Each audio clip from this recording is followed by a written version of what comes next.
The massive warship hung in space like a dark metal mountain. Admiral Vextar walked through the command center of the Eternal Dominion, his clawed feet clicking on the polished floor. He was tall, even for a Zephyrian, with blue-gray skin and 4 arms that moved with practiced military precision. Behind him followed a group of junior officers, all trying to keep up with his long strides. "Show me the report on the new species," Vextar commanded. His voice was deep and carried the authority of someone who had conquered worlds. A young officer named Sub-Commander Kleck handed him a datapad.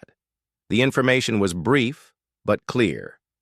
In a small solar system at the edge of their territory, a species called humans had developed basic space travel. They controlled one planet and a few small colonies. Their technology was primitive compared to the Empire's advanced weapons and ships. Vextar read through the data with growing amusement. These humans had barely figured out how to travel between stars. They had small ships, basic weapons, and no real military power.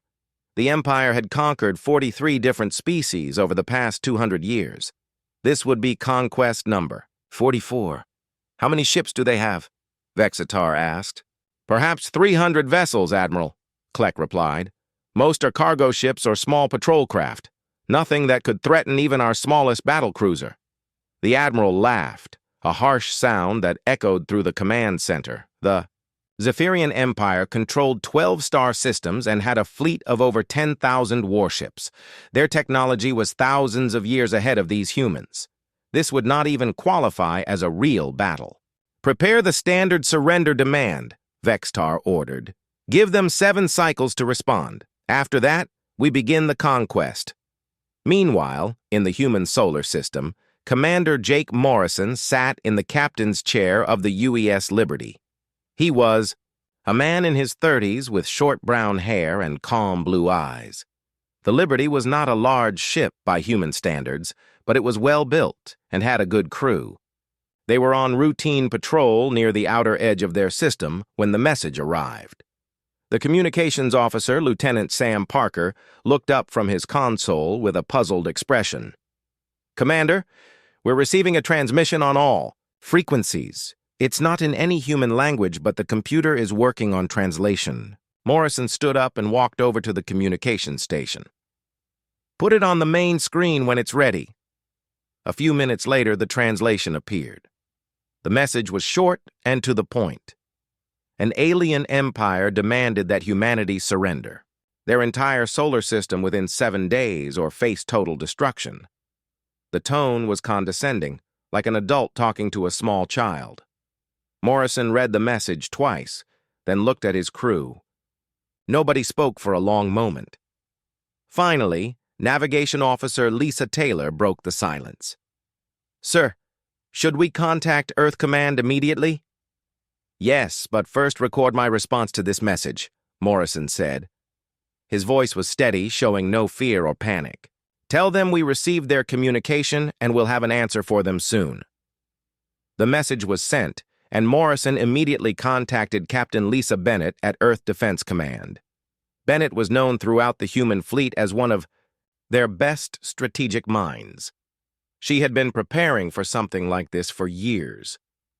When Morrison's report reached Earth, Bennett was in a meeting with Dr. Ryan Cooper and General Frank Williams. Cooper headed the Strategic Defense Initiative, a secret program that had been running for 50 years. Williams commanded Earth's small but well-trained military forces. "So it finally happened," Bennett said after reading Morrison's report. "We always knew this day would come." Dr. Cooper nodded grimly. He was an older man with gray hair and intense green eyes. For decades, he had been studying the alien civilizations they had detected in nearby space. He had warned that eventually, a hostile species would find Earth. "What do we know about these Zephyrians?" Williams asked. Cooper pulled up files on his computer. "They're aggressive expansionists. They've conquered dozens of species over the past few centuries. They use overwhelming force to crush resistance quickly. Most species surrender without fighting when they see the size of the Zephyrian fleet." "And if we don't surrender?" Bennett asked. "Complete destruction," Cooper replied. They don't take prisoners or allow defeated species to survive as slaves. They eliminate potential threats entirely. The three humans looked at each other. Earth had only a few hundred ships, most of them small patrol vessels or cargo haulers. The Zephyrians reportedly had thousands of advanced warships. In a direct military confrontation, humanity would lose badly. However, Cooper continued, we do have one advantage they don't know about. He activated a holographic display showing the surrounding star systems.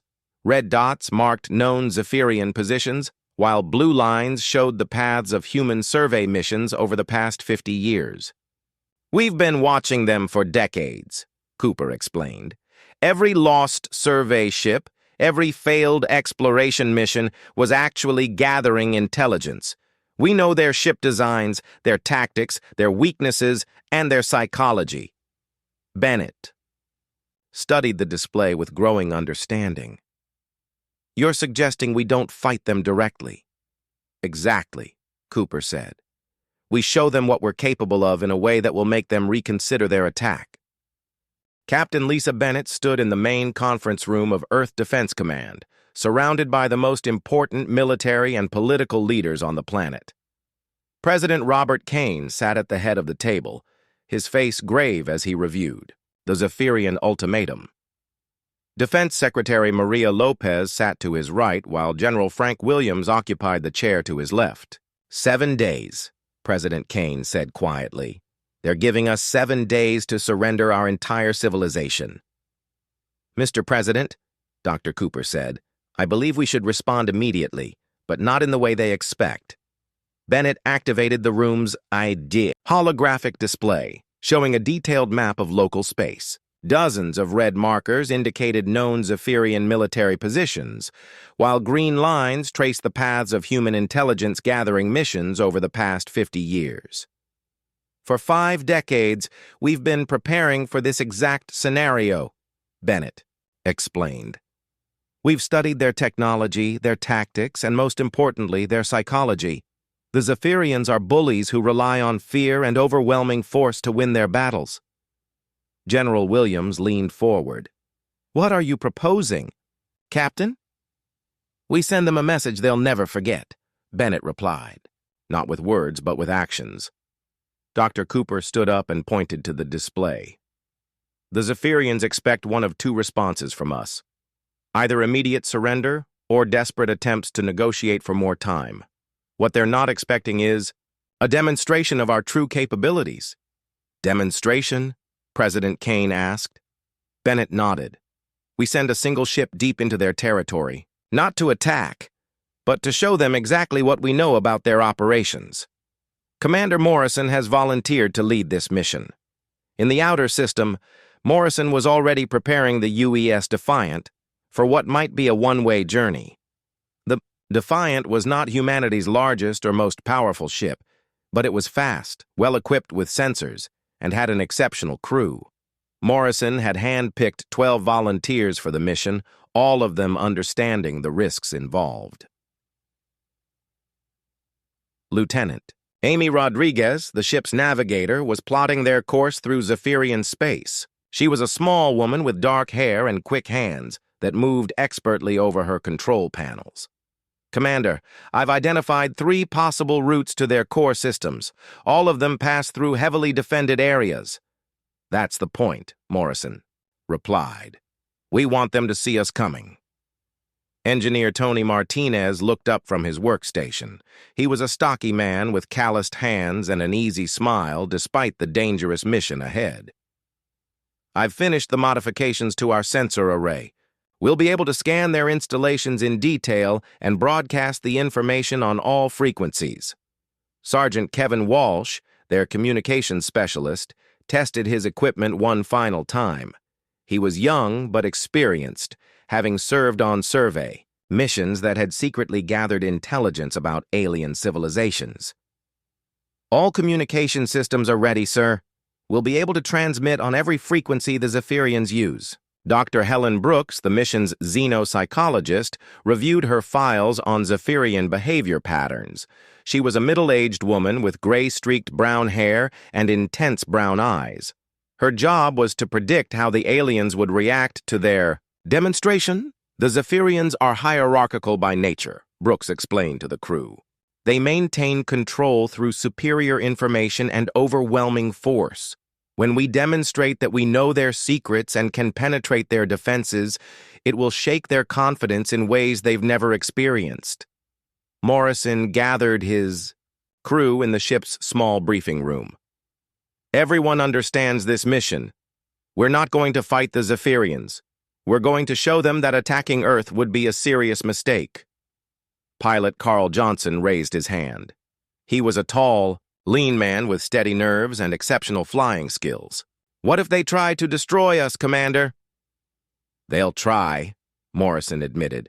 But our job is to stay alive long enough to complete the demonstration. We'll be broadcasting everything we see back to Earth and to their own forces. Back on Earth, Captain Bennett received final authorization from President Kane. The response to the Zephyrian ultimatum was ready to transmit. Instead of surrender or negotiation, humanity's message was simple and direct. Bennett appeared on the communication screen, her expression calm but determined. To the Zephyrian Empire, she began, we have received your ultimatum and appreciate the advance notice. Consider this our reply. The transmission cut off, leaving the Zephyrians to wonder what the humans meant. They didn't have to wait long to find out. Admiral Vextar was reviewing intelligence reports when his communications officer reported an unusual development. Admiral, the humans have launched a single ship toward our territory. It appears to be heading directly for our core systems. Vexitar looked at the tactical display with amusement. One ship?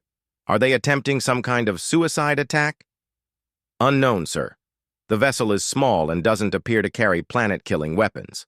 Our intelligence suggests it's a standard patrol craft with minimal offensive capabilities. The Admiral laughed. Perhaps they think one heroic sacrifice will inspire their people to resist. Let them come. We'll destroy them as an example to the rest of their species. But as the hours passed and more reports came in about the approaching human ship, Vextar began to feel the first stirrings of unease. The vessel was not behaving like a desperate last stand or a suicide mission. Instead, it was broadcasting constantly, transmitting detailed sensor readings of every Zephyrian installation it encountered. Sir, his intelligence officer reported. Nervously, the human ship appears to have detailed knowledge of our defensive positions. They're identifying installations that are supposed to be classified. Vextar studied the reports more carefully. The human ship was somehow penetrating their most advanced stealth technology and revealing the locations of secret military bases. How was this possible? These humans were supposed to be primitives who had barely achieved interstellar flight. For the first time in his long military career, Admiral Vextar began to wonder if the Empire had seriously underestimated their newest target. The UES Defiant dropped out of faster-than-light travel at the edge of the first Zephyrian system. Commander Morrison looked at the tactical display showing dozens of alien ships scattered throughout the area. Defense platforms orbited the systems, inhabited worlds, while patrol squadrons moved in regular patterns between the planets. Beginning sensor sweep, Lieutenant Rodriguez announced from her navigation station. I'm detecting 47 military vessels, 12 orbital defense platforms, and what appears to be a major supply depot on the fourth planet. Morrison nodded. Tony, are the sensor modifications working properly? Engineer Martinez checked. His readings carefully. Better than expected, Commander. We're cutting right through their stealth systems like they're not even there. I'm getting detailed scans of their ship designs, weapon configurations, and even internal layouts. Sergeant, Walsh opened communication channels on all Zephyrian military frequencies. Broadcasting sensor data now, sir. Every Zephyrian ship in the system is going to know exactly what we're seeing. The reaction was immediate. Alarm signals began broadcasting from Zephyrian vessels throughout the system as they realized an enemy ship had somehow penetrated their outer defenses and was revealing classified military information to anyone listening. Captain Nicole Davis commanded the Zephyrian patrol ship Swift Judgment. She was an experienced officer who had served in dozens of conquest campaigns over her 30-year career. When the human ship appeared on her sensors, her first reaction was amusement. A single small vessel against the combined might of the Empire seemed like a joke. That amusement quickly turned to alarm as her communications officer reported what the human ship was doing. "Captain, the enemy vessel is broadcasting detailed tactical information about all our positions. They're revealing weapon placements, shield generators, and defensive weaknesses that are supposed to be classified." Davis studied her tactical display with growing concern. The human ship was not attacking or attempting to hide. Instead, it was calmly flying through the system while systematically exposing every military secret in the area. "How do they know about our stealth installations?" Davis demanded. "Those positions are not supposed to be detectable by anyone outside the Empire." Her intelligence officer checked his computers frantically. "Unknown, Captain. But they're identifying not just our visible ships, but also the hidden observation posts, the concealed weapon platforms, and even the emergency supply caches." Meanwhile, aboard the Defiant, Dr. Brooks monitored Zephyrian communications with satisfaction. "Their military chatter is becoming increasingly panicked," she reported to Morrison. "They're not used to having their secrets exposed like this." Morrison smiled grimly. "That's the point. Kevin, continue broadcasting our sensor readings. Make sure every Zephyrian in the system knows exactly what we're capable of detecting." Walsh nodded and expanded their transmission range.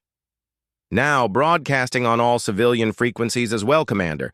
Every Zephyrian in the system will know that we can see through their military deceptions." The psychological impact was exactly what Dr. Cooper had predicted. The Zephyrians maintained their authority through superior technology and information control. When the humans demonstrated that they could penetrate the Empire's most advanced concealment systems, it struck at the very foundation of Zephyrian confidence. Admiral Vextar received increasingly frantic reports from throughout the system. "Sir, the human vessel has revealed the locations of installations that don't officially exist. How do they have access to classified defense plans?" Vextar studied the tactical reports with growing unease.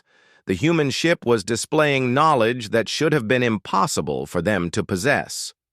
"Order all units to intercept and destroy the intruder immediately." Captain Davis led a squadron of 6 fighters toward the human ship. As they approached, the enemy vessel began broadcasting again, but this time the transmission was different.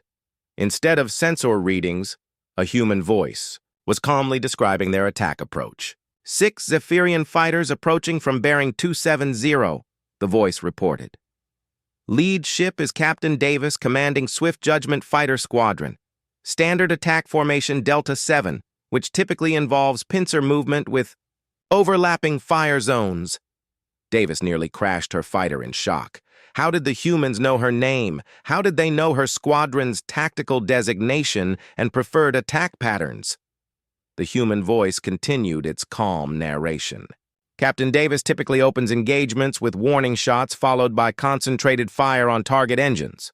Her squadron has a 73% success rate using this approach against smaller vessels." "This is impossible," Davis muttered. The humans were describing her personal combat methods with perfect accuracy. Information that should have been available only to her superior officers was being broadcast for everyone to hear.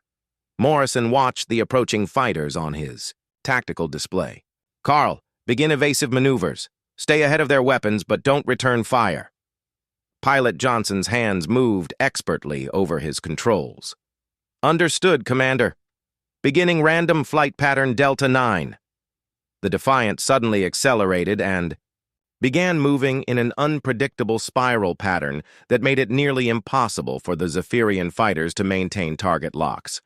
Meanwhile, Walsh continued his broadcast commentary. "Zephyrian fighters are attempting standard intercept pattern," Walsh reported calmly. "However, their targeting computers appear to be calibrated for more predictable enemy movement. Human random flight patterns are outside their combat programming parameters." Dr. Brooks monitored alien communications as the pursuit continued. "Commander, They're becoming increasingly frustrated. Their pilots are not trained to deal with completely unpredictable flight patterns. Morrison nodded. Good. Tony, how are our sensors holding up? Martinez checked his readings. Still penetrating their systems perfectly, sir. I'm getting detailed scans of their fighter designs, including weaknesses in their armor plating and vulnerabilities in their weapon systems. Broadcast that information too, Morrison ordered. Let them know that we understand exactly how their technology works. Captain Davis listened in growing horror as the human ship described the weaknesses in her fighters' designs. They were revealing flaws that even Zephyrian engineers kept classified to prevent enemy exploitation. All units, withdraw immediately, Davis commanded. Report to Admiral Vextar that the enemy possesses detailed intelligence about our military capabilities. As the Zephyrian fighters retreated, Morrison allowed himself a small smile. The first phase of their demonstration was complete. Now the real test would begin as they proceeded deeper into Empire territory. Admiral Vextar stood in his command center, staring at reports that made no sense. The single human ship had now passed through 3 Zephyrian systems, each time revealing military secrets that should have been impossible for them to know. His intelligence officers were scrambling to understand how a primitive species could possess such detailed information about Empire operations. Admiral, his chief intelligence officer reported nervously, the human vessel has just revealed the location of the hidden fleet base in the Proxima system. That installation doesn't appear on any official charts. Only 12 officers in the entire Empire knew it existed. Vexatar felt his stomach tighten. The Proxima base was their most secret military installation, designed to serve as a fallback position if their main fleets were ever threatened. How could humans, who had barely achieved interstellar travel, know about facilities that were hidden from most of the Empire's own military? Commander Morrison guided the Defiant through the 4th Zephyrian system, watching as panic spread through the alien fleet positions. Engineer Martinez had made additional modifications to their sensors, allowing them to penetrate even deeper into Zephyrian security systems. I'm detecting something interesting, Martinez reported.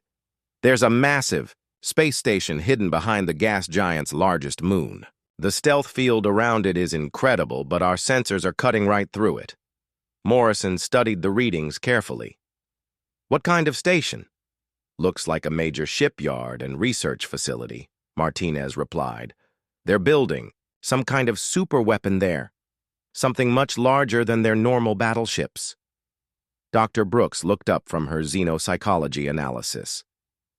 Commander, this could be exactly what we need to really shake their confidence. If they're working on secret weapons projects, revealing those will cause massive paranoia throughout their command structure. Morrison nodded. Kevin, broadcast everything we're seeing. Make sure they know we've found their hidden projects. Sergeant, Walsh opened channels to every Zephyrian frequency in the system. Attention all Zephyrian forces. We are detecting a classified research installation behind Moon 7 of the 3rd planet. Project designation appears to be Divine Thunder. Construction of a planet-killing weapon system designed for use against non-compliant species. The reaction throughout the Zephyrian fleet was immediate and dramatic. Secret projects that were known only to the highest levels of command were being revealed to common soldiers and civilian populations. The carefully maintained hierarchy of information was collapsing. Fleet Commander Zaktor commanded the hidden research station. He was one of the Empire's most senior officers, trusted with secrets that could determine the fate of entire civilizations. When the human broadcast reached his facility, he nearly collapsed from shock. How do they know the project name? Zaktor demanded. Divine Thunder is classified above the level of most admirals. His security chief checked the station's defense systems frantically. Sir, our stealth fields are operating at maximum efficiency.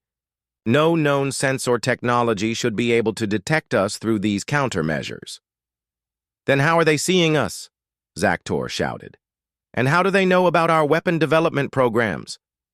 The human ship continued its broadcast, describing the station's layout in perfect detail. They identified the main construction bays, the research laboratories, and even the living quarters for the scientific staff. Most disturbing of all, they accurately described the superweapon being built inside the facility. Lieutenant Rodriguez monitored Zephyrian communications from her navigation station aboard the Defiant. "Commander, their military chatter is becoming extremely agitated. They're using emergency codes and requesting immediate contact with their highest command levels." Morrison smiled. "That's exactly what we want. The more panicked they become, the more they'll realize that attacking Earth would be a serious mistake." Pilot Johnson continued their course through the system while easily avoiding Zephyrian interception attempts. "Sir, they're sending larger groups after us now. I'm detecting a full squadron of heavy fighters approaching." "Can you stay ahead of them?" Morrison asked. "No problem," Johnson replied confidently. "Their pilots are good, but they're trained to fight predictable enemies. Our random flight patterns are completely outside their experience." Meanwhile, the psychological warfare was having exactly the effect Dr. Cooper had predicted. Throughout the Empire, military commanders were questioning how secure their operations really were. If humans could penetrate their most advanced concealment systems, what other secrets might be compromised? Admiral Vextar received an emergency communication from the High Command. Supreme Admiral Velthar appeared on his screen, her expression grave with concern. "Vextar, explain to me how a single primitive vessel is revealing our most classified installations," Velthar demanded. Vextar struggled to find an answer. "Supreme Admiral, our intelligence indicated that the humans were technologically inferior. These capabilities suggest our assessments were completely wrong." "Wrong?" Velthar's voice was dangerously quiet. "You're telling me that our intelligence services failed to detect that this species possesses sensor technology superior to our own?" "It appears so, Supreme Admiral." Velthar was silent for a long moment. When she spoke again, her voice carried a tone that Vextar had never heard before. "What else might we have been wrong about regarding these humans?" That question was spreading throughout the Empire's command structure. If the humans could penetrate their stealth technology and reveal their most secret projects, what other capabilities might they be hiding? The single-ship demonstration was accomplishing something that no military attack could have achieved. It was making the Empire afraid. Dr. Brooks monitored the changing tone of Zephyrian communications with professional satisfaction. "Commander, their panic levels are increasing exponentially. They're beginning to question everything they thought they knew about human capabilities." Morrison checked their navigation plot. "How much further to their core systems?" Rodriguez consulted her charts. "2 more systems, sir, but I should warn you, the final approach to their homeworld is heavily defended. They have battle stations and fleet concentrations that could destroy 100 ships our size." Morrison looked around at his crew. Each of them had volunteered for this mission knowing they might not return. Now they were approaching the most dangerous part of their journey. "Well, team," Morrison said quietly, "time to show them the most important lesson of all." The Zephyrian homeworld appeared on the Defiant sensors like a blue-green jewel surrounded by the most powerful defensive fleet in the galaxy. Massive battle stations orbited the planet at regular intervals, each one capable of destroying entire invasion fleets. Thousands of warships patrolled the system in carefully coordinated patterns, their weapons trained outward toward any potential threat. Commander Morrison studied the tactical display with appreciation for the Empire's military engineering. "Impressive defenses. They've turned their entire system into a fortress." Engineer Martinez ran detailed scans of the defensive installations. "Commander, I'm detecting over 3,000 combat vessels in this system alone, plus orbital weapons, platforms, automated defense grids, and what appears to be planetary shield generators." Lieutenant Rodriguez plotted their approach vector carefully. "Sir, there's no way through those defenses without being detected and destroyed. They have overlapping sensor networks and kill zones that cover every possible approach route." Morrison smiled calmly. That's perfect. We want them to see us coming. Dr. Brooks monitored Zephyrian communications as news of their arrival spread throughout the system. Commander, they're treating our approach as a major military event. Fleet commanders are being called to emergency conferences. Supreme Admiral. Velthar commanded the Homeworld Defense Fleet from her flagship, the massive dreadnought Eternal Victory. She was the highest-ranking military officer in the Empire, a position she had earned through 3 centuries of successful campaigns. Now she faced something that challenged everything she thought she knew about warfare. How did one small ship penetrate our outer defenses? Velthar demanded from her command center. Her intelligence chief reviewed the reports nervously. Supreme. Admiral, the human vessel didn't fight its way through. It simply flew past our forces while broadcasting detailed information about our defensive positions. And our forces allowed this? Ma'am, every commander who engaged the human ship reported the same thing. Their vessel demonstrates capabilities we don't understand. They appear to know our tactics, our technology, and our classified operations in detail.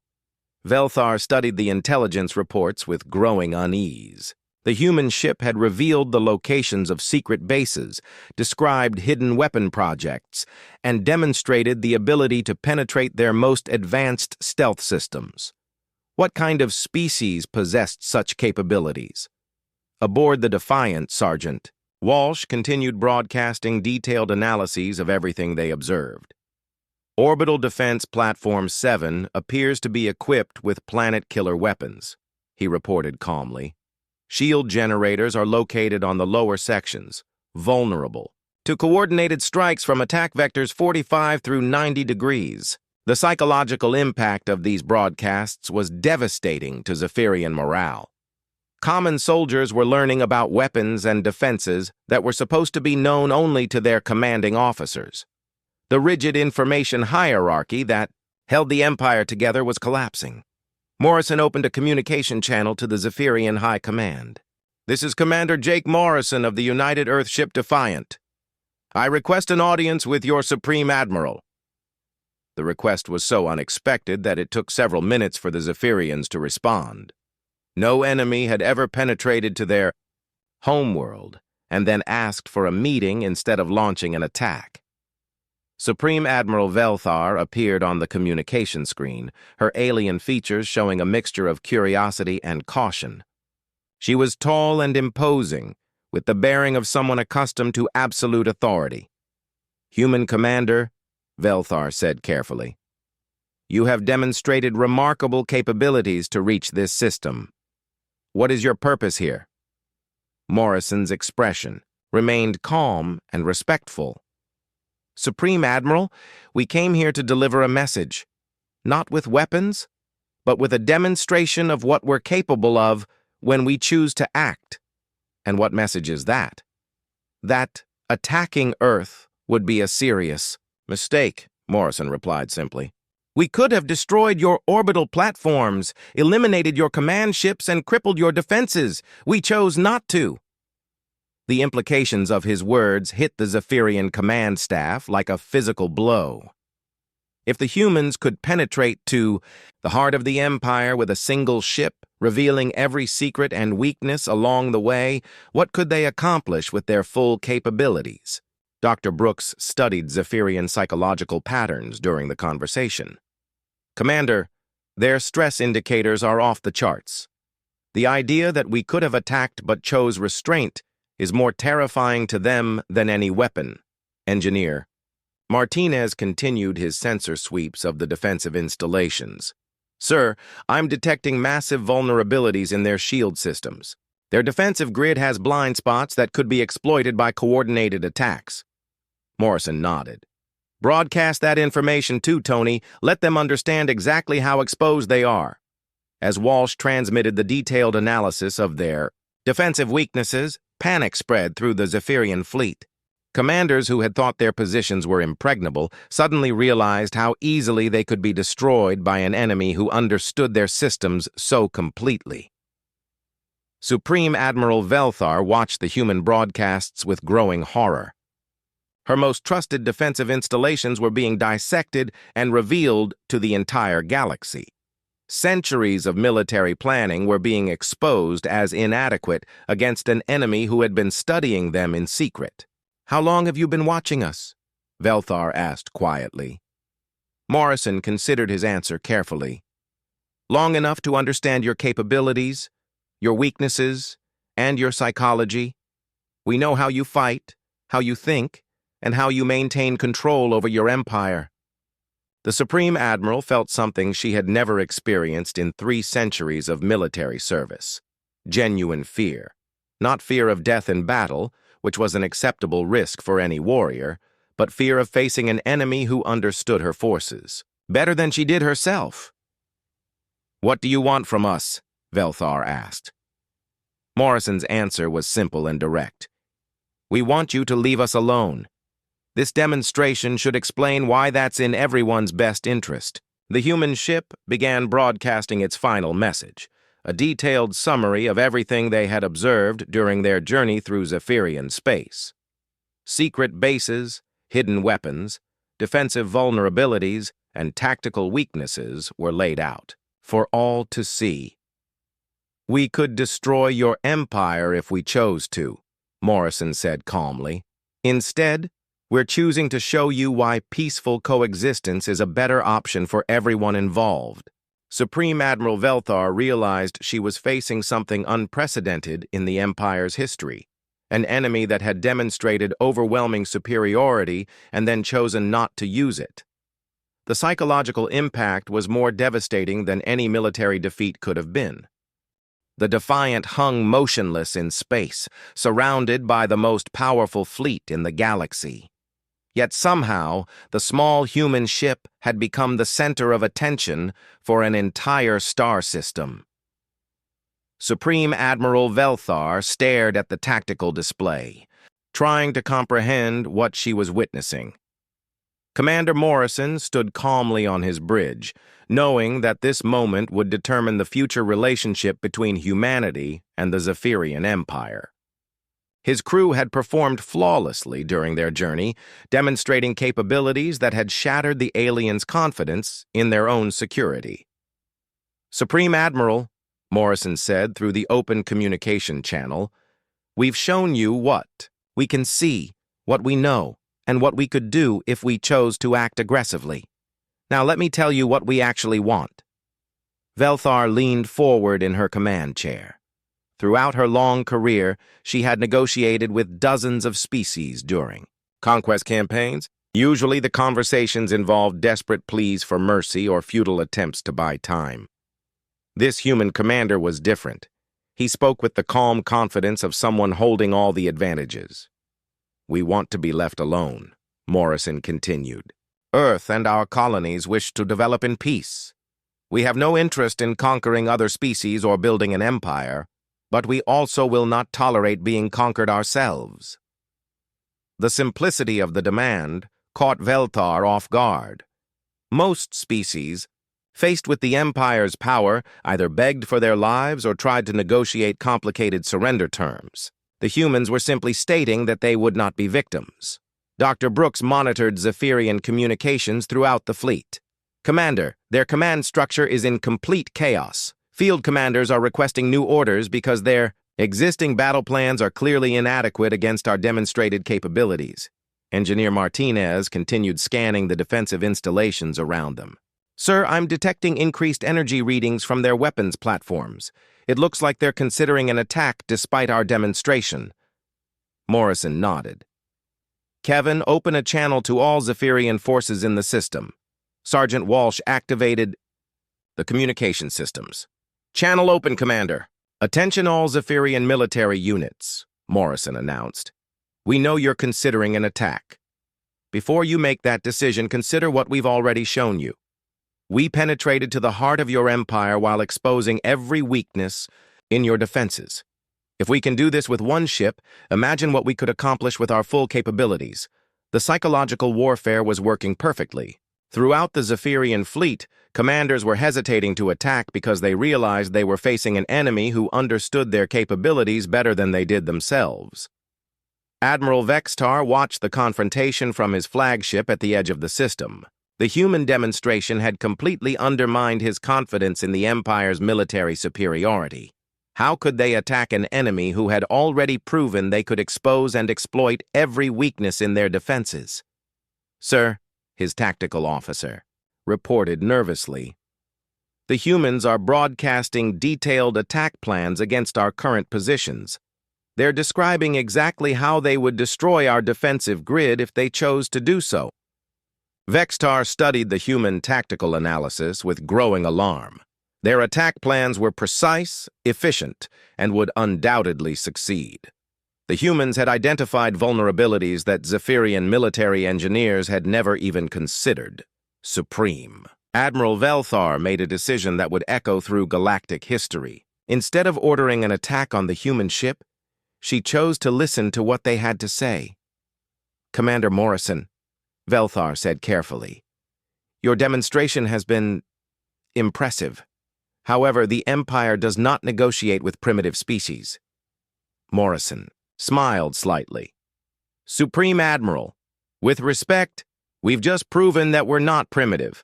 We've shown you that we've been studying your empire for decades, that we understand your technology and tactics, and that we could destroy your defenses if we chose to do so." "You're threatening us?" Velthar asked. "No," Morrison replied. "We're explaining why threatening us was a mistake." The distinction was crucial, and Dr. Brooks recognized its psychological impact immediately. The humans weren't making threats or demands. They were simply demonstrating that they had the power to defend themselves and choosing not to use it aggressively. Lieutenant Rodriguez monitored their position relative to the Zephyrian fleet. "Commander, we're completely surrounded. If they decide to attack, we won't be able to escape." Morrison looked around at his crew. "Are you afraid, Amy?" Rodriguez considered the question seriously. "No, sir. We've accomplished our mission. They know what we're capable of now." That attitude perfectly embodied the human approach to the situation. They had come here not to threaten or conquer, but to educate. The Zephyrians were learning that humanity represented something they had never encountered before, a species that possessed overwhelming capabilities but chose to use them defensively rather than aggressively. Pilot Johnson maintained their position, with steady hands despite being surrounded by thousands of enemy ships. "Commander, what are our orders if they attack?" Morrison thought for a moment. "Defend ourselves as best we can, but don't target their command ships unless absolutely necessary. We want them to learn from this experience, not become martyrs." The conversation between Morrison and Velthar continued for over an hour, with the human commander patiently explaining his species' position. They had no interest in conquest or domination. They simply wanted to be left alone to develop their civilization in peace. "And if we refuse?" Velthar asked. Morrison's expression remained calm. "Then you'll discover that this demonstration was just a small sample of what we're capable of when we stop being polite." The threat was delivered so quietly and matter-of-factly that its impact was devastating. The humans had proven they could penetrate the Empire's most secure installations while revealing every classified secret they encountered. If they stopped exercising restraint, the consequences would be catastrophic. Supreme Admiral Velthar found herself in an unprecedented situation. For the first time in the Empire's history, they had encountered a species that was clearly superior to them, but was offering peaceful coexistence instead of demanding surrender. "I need time to consult with the High Command," Velthar said finally. Morrison nodded. "Take all the time you need, Supreme Admiral. We'll wait here while you make your decision." The human ship sat motionless in the heart of the Zephyrian Empire, surrounded by the most powerful fleet in the galaxy, while an entire civilization struggled to understand what they were really dealing with.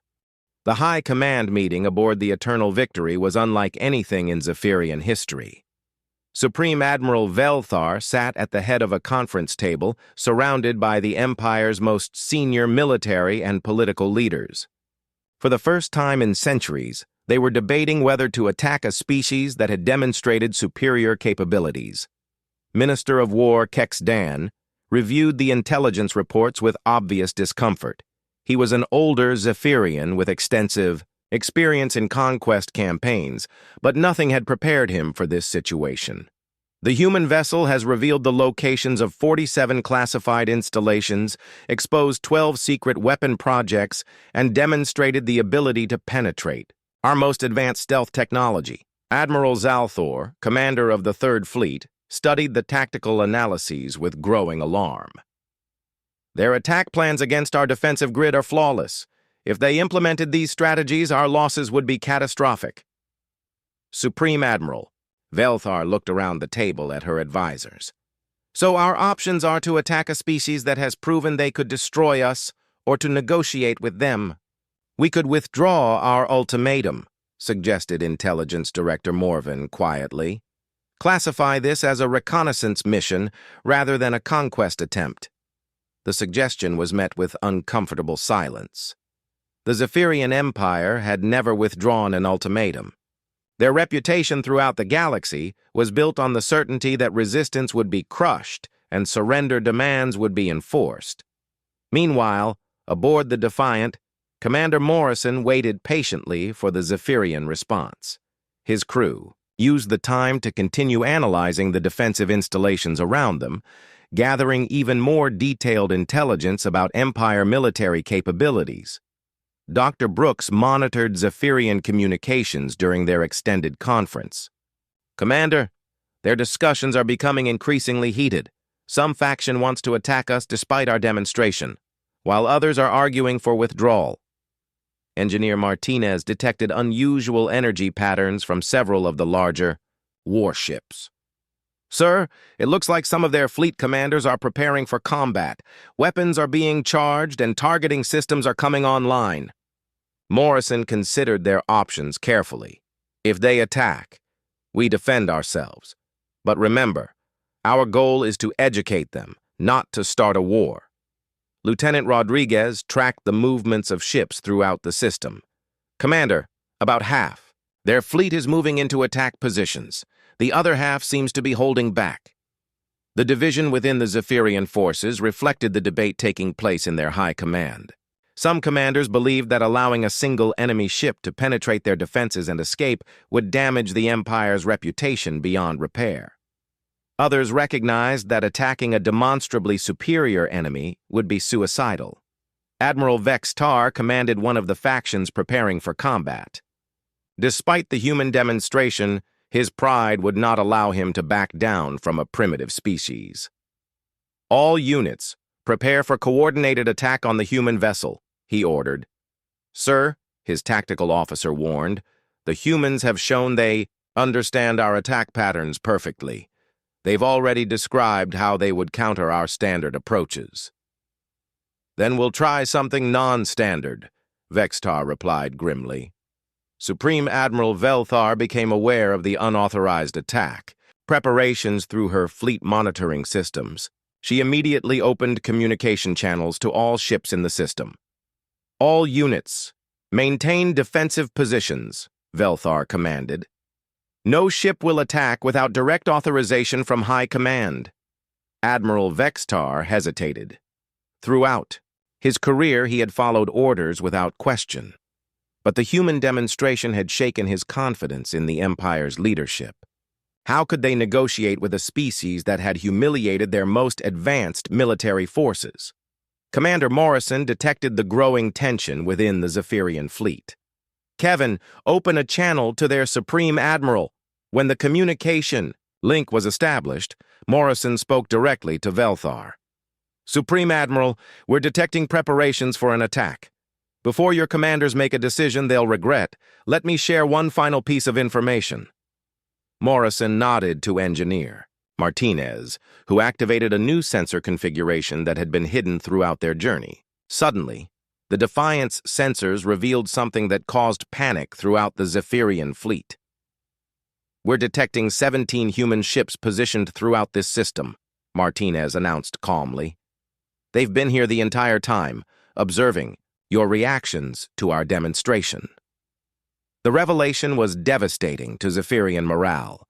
Not only had one human ship penetrated their defenses, but an entire squadron had been secretly positioned within their most secure system. The Empire's intelligence and security services had been completely outplayed. Supreme Admiral Velthar stared at her tactical display as 17 new contacts appeared on her sensors. The human ships had been using stealth technology that was apparently superior to anything the Empire possessed. They had been watching the entire confrontation while remaining completely undetected. "How many more surprises do you have?" Velthar asked quietly. Morrison's expression remained calm. "Enough to ensure our people's safety, Supreme Admiral. But we'd prefer not to use them." Dr. Brooks analyzed the psychological impact of the revelation on Zephyrian communications. "Commander, their confidence is completely shattered. Military leaders throughout the fleet are questioning whether they understand human capabilities at all." The presence of hidden human ships changed the entire dynamic of the confrontation.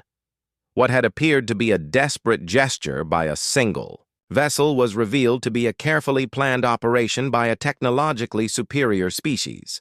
Admiral Vextar canceled his attack preparations. If the humans had 17 ships positioned within the system without being detected, they might have even more forces hidden elsewhere.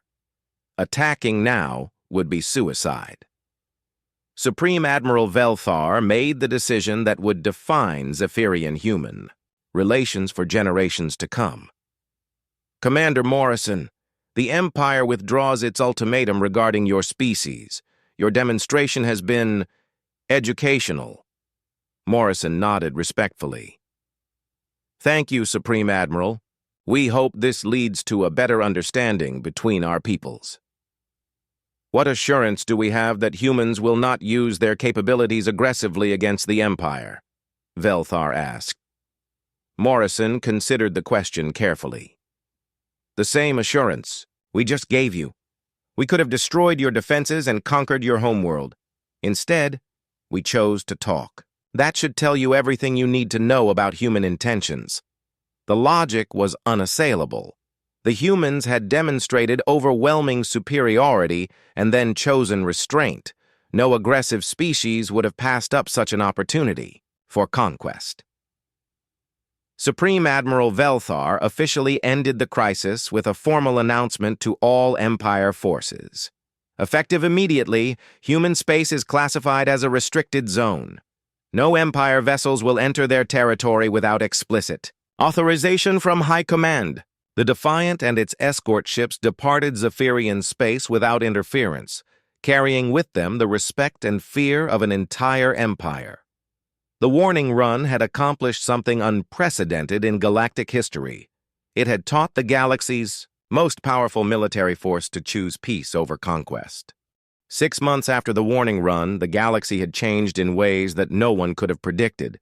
The Zephyrian Empire, once the most feared military force in known space, had become cautious and diplomatic in their dealings with other species. Word of their encounter with humanity had spread throughout their territory, creating a new understanding of what was possible when overwhelming force met intelligent restraint. Commander Morrison stood in the briefing room aboard Earth Defense Command, addressing a gathering of human military and political leaders. His successful mission had elevated him to the rank of admiral, but he wore his new authority with the same calm competence that had made the warning run possible. "The psychological impact of our demonstration exceeded all projections," Morrison reported to President Kane and his senior staff. "Zephyrian expansion has stopped completely. They're now focusing on consolidating their existing territory rather than conquering new species." Dr. Cooper reviewed intelligence reports gathered by human survey ships over the past several months. "Our monitoring stations have detected significant changes in Empire military doctrine. They're redesigning their stealth systems, revising their tactical approaches, and implementing new security protocols." President Kane studied the data with satisfaction. "So they're trying to defend against our capabilities?" "Yes, sir," Cooper replied. "But their efforts are focused on preventing infiltration rather than preparing for attack. They understand that we demonstrated restraint by choice, not weakness. The success of the warning run had validated humanity's approach to interstellar relations. Instead of building massive fleets to match the Empire's military power, they had invested in intelligence gathering, advanced technology, and strategic thinking. The result was a bloodless victory that had secured Earth's independence without creating new enemies. Captain Bennett, now promoted to admiral, commanded the expanded human intelligence network that had grown out of their successful penetration of Zephyrian space. We're receiving communications from 12 different species that were previously under threat from the Empire. They want to establish diplomatic relations with humanity. The irony was not lost on anyone in the room. By demonstrating their ability to defend themselves against the galaxy's most powerful empire, humans had become attractive allies for smaller species seeking protection from aggressive neighbors. Meanwhile, in Zephyrian space, Supreme Admiral Velthar was dealing with the long-term consequences of their encounter with humanity. The revelation of human capabilities had forced a complete re-evaluation of Empire strategy and goals. Our expansion has been suspended indefinitely, Velthar reported to the High Command. Military resources are being redirected toward defensive improvements and diplomatic initiatives. Minister of War Kexton reviewed casualty reports from their recent operations. Admiral, our conquest campaigns against the Altarian system and the Vega colonies have been canceled. The costs in ships and personnel were becoming unsustainable. The truth was that the Empire's confidence had been shaken by their encounter with humanity. If one species could possess such advanced capabilities while appearing primitive, how many other civilizations might be hiding similar secrets? The universe had suddenly become a much more dangerous and unpredictable place. Dr. Brooks had been assigned to analyze the long-term implications of the warning run for human society. Her reports painted a picture of a species that had matured rapidly in the face of external threats. The demonstration has unified Earth's population in ways that decades of political efforts never achieved, Brooks reported to the Planetary Council. Knowing that we successfully defended ourselves against galactic-level threats has created unprecedented cooperation between nations and colonies. The success had also attracted attention from species beyond the Zephyrian Empire. Long-range sensors detected scout ships from at least 6 different civilizations attempting to gather intelligence about human capabilities. So far, all of these probes had maintained respectful distances from Earth space. Engineer Martinez, now heading the Advanced Technology Development Division, was working on improvements to the sensor systems that had made the warning run possible. We're detecting interest from multiple species, but they're all being very careful not to appear threatening. Word has definitely spread about what happened to the Zephyrians. The warning run had established humanity as a significant power in galactic politics without requiring them to build massive military forces or engage in costly conflicts. The demonstration of capabilities combined with restraint had proven more effective than any traditional military campaign. Lieutenant Rodriguez, promoted to captain and commanding her own survey vessel, reported on the changing attitudes they encountered during exploration missions. Species that previously ignored our diplomatic overtures are now requesting formal meetings. The reputation we gained from the Zephyrian encounter has opened doors throughout this sector. Commander Morrison reflected on the mission that had changed everything as he prepared for humanity's first interstellar diplomatic conference.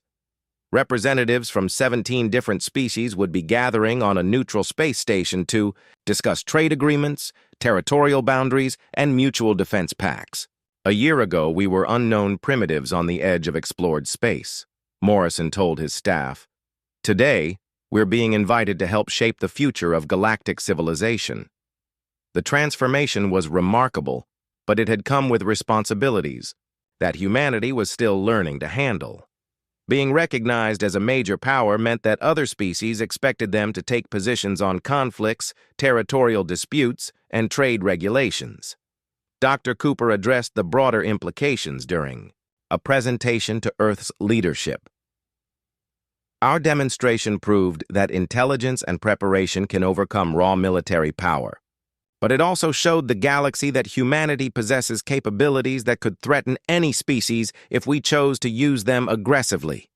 The warning run had created a reputation that humanity would need to live up to for generations. They had shown themselves to be a species that preferred peaceful solutions, but possessed the means to defend their interests against any threat. Maintaining that balance would require continued wisdom and restraint.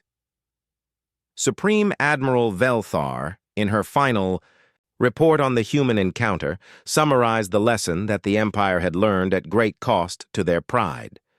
We encountered a species that possessed superior capabilities and chose to use them defensively rather than aggressively. This combination of strength and restraint represents a new model for interstellar relations. The warning run had accomplished something unprecedented in galactic history. It had shown that overwhelming force combined with intelligent restraint could achieve better results than conquest or intimidation. Humanity had earned their place among the galaxy's major powers not through aggression, but by demonstrating that they could be trusted with the capabilities they possessed. The galaxy would never again underestimate the quiet species from the small blue world at the edge of explored space.